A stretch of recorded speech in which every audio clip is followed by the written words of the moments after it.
What up, YouTube, YouTube, YouTube? See, it's early in the morning. I'm still in my jammies. You know, time pushed ahead, and now it's later than what it actually is, or maybe it's the real time, and maybe we're back on track to where we used to be. I don't know. I'm really confused with the whole daylight saving times. I don't know what was first, us pushing time forward or pushing time back. I don't know what came first, but that's not important. Um, this is my 2 cents. I'm getting some. I'm hearing a bunch of feedback out there. Not feedback, but I'm hearing a bunch of stuff out there about people frustrated. Here we are, March. Here we are, March, and there's have been no shipment of MPC Live or MPC X, and everybody's like, "What the hell's going on? Did they take our money? They probably used our money for orders or job." I totally get it. When you're excited about something and you put out a release date that you think you can make, sometimes it doesn't go that way. Um, could Akai officially release a statement? They could. Um, they said they would ship in March. It's still March. I think once we get into April, if they haven't shipped at that point in time, I think Akai should make a statement. I will say this, and this is just my view on the whole thing. With my experience from the Renaissance, I was excited about the Renaissance. I had to wait, and I didn't mind waiting. Um, I didn't mind waiting, and just like this unit, I can make music. I'm making music, so the wait is no big deal. I rather because when I get it, I'm be excited, and the last thing I want to do is get the unit, be crazy excited, and it just doesn't work right. Now I'm frustrated. Now that can debunk my whole creative process, bring me down, or just take me out of my zone for a minute. You know, so I'd rather not have that happen. I'd rather wait a couple months, maybe even 3 months, for it to be right. I don't mind that. And it's not necessarily a bad thing, folks. Here's my take on it. And I don't know what's going on, but this is just my take on it. I think Akai set out to make a certain number of units, which is the smart thing to do, because everybody asked for standalone. They knew it would be pricey. Doesn't mean it would take. All you can do is throw it out there, see if it sticks, see if people gravitate to it, and see how the orders come. So I was set up a certain amount of units, so I don't have a bunch of shit sitting on the shelves or out there, or put products out there that I got to drastically reduce because it was a failure. So that was smart. So I think they had a certain amount of units to take care of an anticipated number of orders, and then based off the response, you know, and projections, they like, okay, it looks like it's taking off better than what we anticipated. Let's ramp up production. Now, when you ramp up production, those things take time, quality control, all that other stuff. So that manufacturing, I used to work in manufacturing. That process takes time. So, and again, I'd rather it be done right than to be rushed. So that's how I feel on that. I don't think it's a bad move. Now, a lot of people are upset because they like, well, they've been talking about 2.0 for so long. And I'm one of those people. I'm like, man, 2.0, when is the 2.0 coming out? When are they going to drop the 2.0? Where's the next update? Well, when they realized that they was going to put out two new units as standalones, they said, you know what, let's do this update for the standalone. Again, smart move. I'm not thinking of a consumer. I'm thinking of it as a businessman right now, right? And I understand consumers will be a little antsy because that's what consumers do. That's what we do as consumers, you know. But as a businessman, I totally get it. I totally get it. If I was running things, I'm not releasing that software until after those units are in stores and out. I'm not releasing it soon. I want those units to be in people's hands and people to be using them, right? Using it before I release it. So let's say the MPC Live and Studio don't ship until May. Let's look at some worst case scenarios. May. Let's say people ain't really getting them in their hands and in their studios until June, July. I'm probably not going to release that software until August. I'm just being honest. I probably won't release it until August. After a bunch of those units out there, people are rocking it and using it. One, it lets me make sure the software bugs out and how they operate with the hardware and everything is going great. but I'm not releasing that software till after that. It just makes no business sense whatsoever. And let me tell you why, and let me tell you why I'm thinking the way I'm thinking. As a businessman, but also how it benefits the consumer. Again, these are just my views. If you release the software early, those who get the software and don't feel a need and realize they can utilize the software with what they have and don't feel a need to get the hardware, it will hurt the hardware sales. It will hurt the standalone sales. It will, because I'm like, I don't need the thing. I'll just rock the touch in the 2.0. Oh, I could do this with the Ren. I could have to do some more mouse clicks, but hey, I'll just rock my Ren in the 2.0. Now, now it's even harder for Akai to compete in what is now, once again, a competitive market, because it wasn't a super competitive market in that realm for a while. And Native Instruments came along and was kind of running things for quite a bit. And it is what it is. Now you got Native Instruments, you got Ableton, and you got Akai as the major hitters with the controller, unit, software hookup. And I anticipate more other companies maybe getting into it. And I don't know, but wait, we could only hope that maybe Roland throw their hat into the pool. So the smart thing is to be able to sell those units, maximize the anticipation, maximize sales, and then put the software after that. So those who choose, I don't need a standalone, can get the software. That way you make all your money. You need that money to be competitive, because Native Instruments is a powerhouse. And I would never sleep on them. I would never sleep on them. And Ableton, that push is pretty tight, so they can make a statement. So when you're in a competitive market, you got to position yourself to compete. And as a consumer, we want that. And we want that because what that means is we get better products. And the companies are forced to step up their game to make sure things are right.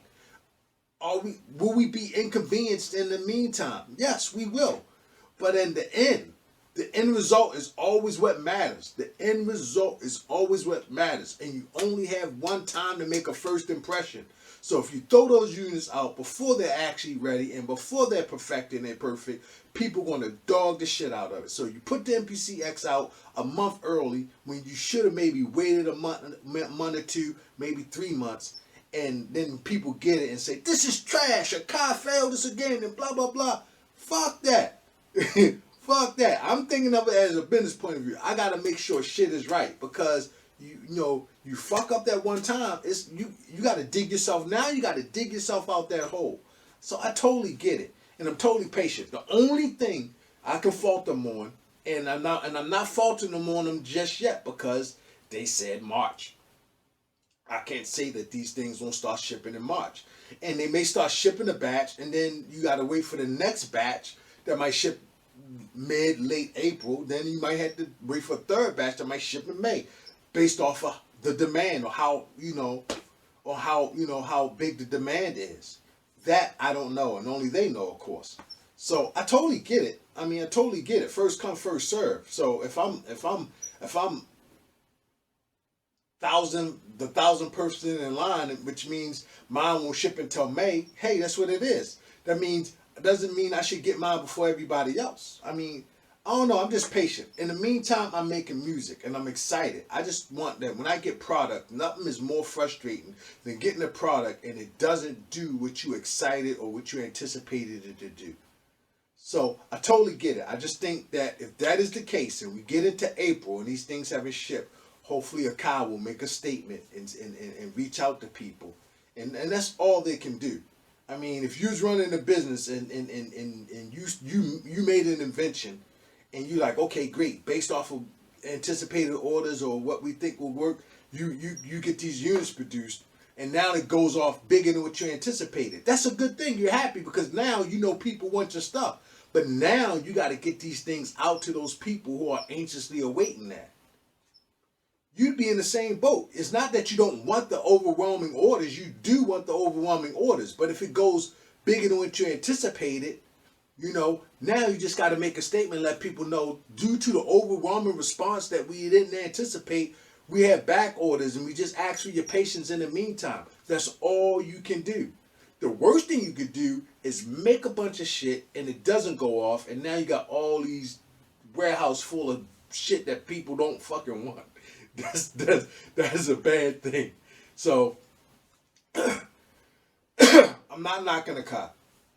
I'm not knocking their business, the business model or what they're trying to do. I'm just looking at it objectively, subjectively, whatever the proper word is. It's early in the morning, but I'm just looking at it from another angle and maybe giving people another perspective to look at it in. You know, folks, let's just continue to make hot music.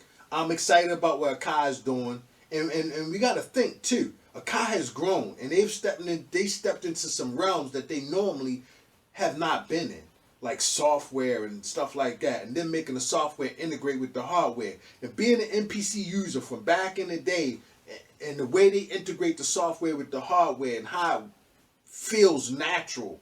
Even when they add updates, it doesn't feel unnatural. It doesn't feel like I got to relearn my machine again when they add these updates. It just feels like I just go with the flow and like, oh, I could just do this now and this is added. That is a great approach. And I think we underestimate that, and I think we take that for granted. I look at it as the same approach that Apple does. They make something simple that works and that you can rely on. And the fact that when Akai made the MPC render, touch, and all these other units, it wasn't a big learning curve. I sit in front of the machine within a day and I'm rocking out. I'm making beats. When I got my MV, and it's still one of my most favorite machines ever. That's why I'm not getting rid of my 8000, my 8800. I didn't get that joint in the first day. I was like banging out, making beats. It was a learning curve. And the fact that they was able to introduce the software and make it integrate with the controller like it was the hardware unit, I didn't feel like I just felt like they updated my 2500 and I just had more parameters, sort of like how old boy did with the JJOS.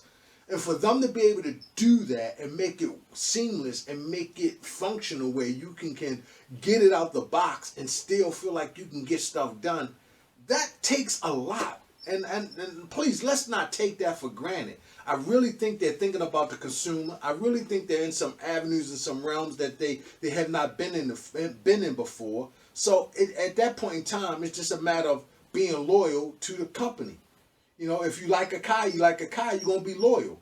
If Akai is just another company that just make beat machines and controllers for you, and it could be Native Instruments, it could be Pioneer, it could be whoever, and you're indifferent about it, they're not gonna understand you bashing Akai. But if you down with them, you know, hey man, let's show a little bit of loyalty and some support, because you know, the more we support, the better products we're gonna get. And they don't want to put out bullshit. No one wants to fucking fail. Like when we really bring it down, no one wants to fail, and nobody really wants to screw anybody over.